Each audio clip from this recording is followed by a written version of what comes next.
Hello. तो कैसे हैं आप सभी? आई होप आप ठीक ही होंगे। जैसा कि मैंने पिछली क्लास में एनसीईआरटी क्लास 6 हिस्ट्री के चैप्टर 1 के ऑब्जेक्टिव टाइप के क्वेश्चन एंड आंसर दिए थे, आज मैं आपके लिए लाया हूँ एनसीईआरटी क्लास 6 हिस्ट्री का चैप्टर 2 के objective type question and answer. तो चलिए स्टार्ट करते हैं।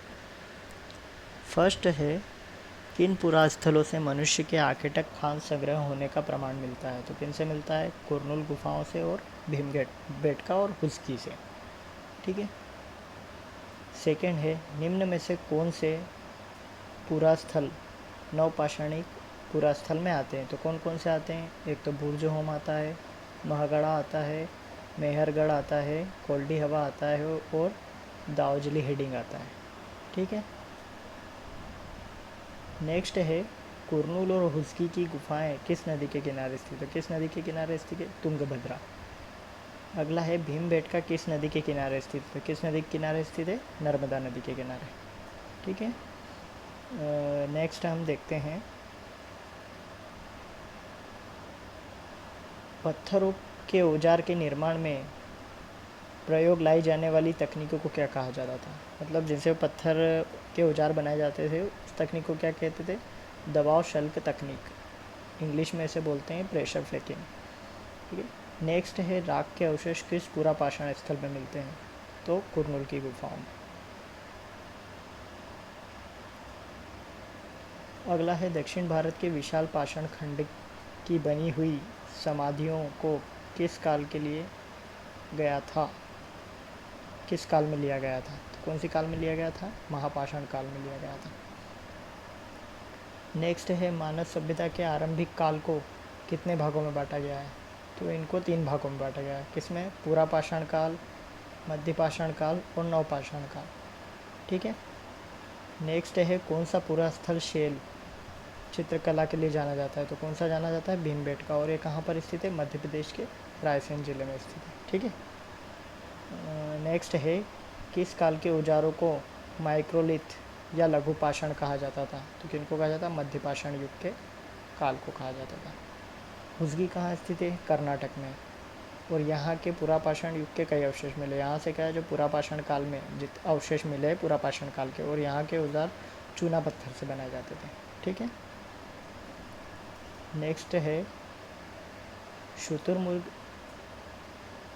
शुतुरमुर्ग के अंडे के छिलकों पर चित्रांकन और मनके बनाए जाने का प्रमाण किस काल में मिलता है? तो कौन से में मिलता है? आरंभिक काल में मिलता है, जिसे हम प्रागैतिहासिक काल भी कहते हैं। ठीक है। नेक्स्ट है, शुतुरमुर्ग के होने का प्रमाण किस काल में मिलता है? तो पूरा पाषाण काल से। ठीक है। नेक्स्ट है, सबसे पहले किस जानवर को पालतू बनाया गया? तो किसको बनाया गया था? कुत्तों को सबसे पहले पालतू बनाया गया था। उसके बाद किनको? भेड़ और बकरियों को पालतू बनाया गया था। कौन सा स्थान पुरास्थल कशिवर पशुपालन से संबंधित नहीं रखता है? तो कौन सा? कुरनूल। इस काल के लोग शिकार करते थे, कृषि नहीं करते थे।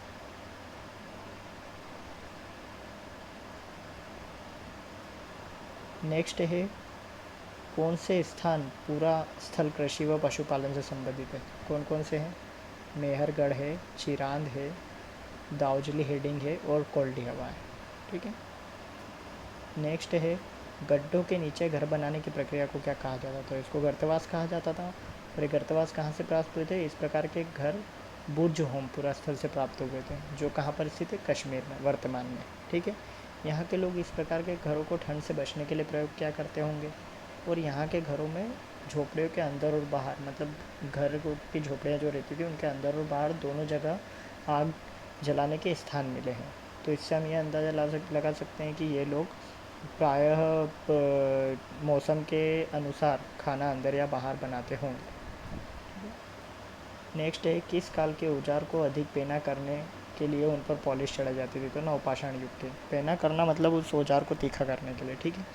और इस युग के ओखली और मुसल का भी प्रयोग किया जाता था। किसके लिए किया जाता है? वनस्पति और आदि को पीसने के लिए किया जाता था। और इस काल में मिट्टी के बर्तनों पर अलंकरण मतलब डिज़ाइन की शुरुआत भी कर दी गई थी। किस काल के लोगों ने कपास उगाना और कपड़े बुनना प्रारंभ किया था? तो नवपाषाण युग के। ठीक है। नेक्स्ट है, वर्तमान में मेहरगढ़ कहाँ स्थित है? तो वर्तमान में मेहरगढ़ है पाकिस्तान के बलूचिस्तान में स्थित है। प्राचीन काल में बोलन दर्रे के निकट एक समतल हरा भरा और स्थान था, समतल हरा भरा स्थान था, ठीक है। इस दर्रे का उपयोग ईरान जाने के लिए किया जाता था।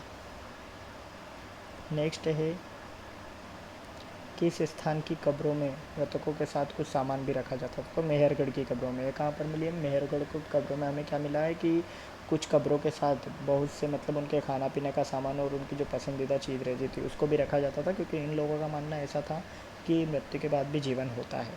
और कुछ कब्रों में तो बकरी के अवशेष भी मिले हैं कब्र के साथ। ओके, अगला है दाउजली हेडिंग किस पहाड़ी पर स्थित है? तो दाउजली हेडिंग कहाँ स्थित है? ब्रह्मपुत्री घाटी के एक पहाड़ी पर स्थित है, चीन और म्यांमार जाने के रास्ते में ब्रह्मपुत्री नदी की घाटी पर। ओके, नेक्स्ट है, मौर्य चित्रकला कहाँ से मिलती है? तो मौर्य चित्रकला कहाँ से मिलती है? अजंता और बाग की गुफाओं से। और अमरावती किस लिए प्रसिद्ध है? तो वो क्या है? स्तूपों के लिए प्रसिद्ध है अमरावती। अब ये कुछ मेन पॉइंट है जो आपको याद रखना चाहिए। पहला क्या है?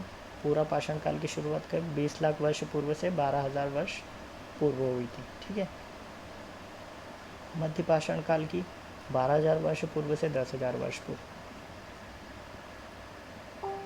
और महापाषाण काल की 2500 वर्ष पूर्व से 1900 वर्ष पूर्व। और उत्तर पाषाण काल की कब हुई थी? 10,000 वर्ष पूर्व से शुरुआत हो गई थी, ठीक है। और बसने की प्रक्रिया का प्रारंभ कब हुआ था? लगभग 12,000 साल पहले। और मेहरगढ़ की बस्ती का आरंभ कब हुआ? 8,000 साल पहले, ठीक है। और भी कुछ है 2-3 पॉइंट। मेहरगढ़ वर्तमान में कहाँ स्थित है? पाकिस्तान में, ठीक है, यह मैं आपको बता चुका हूँ। और कोल्डी हवा वर्तमान में कहाँ स्थित है? उत्तर प्रदेश में।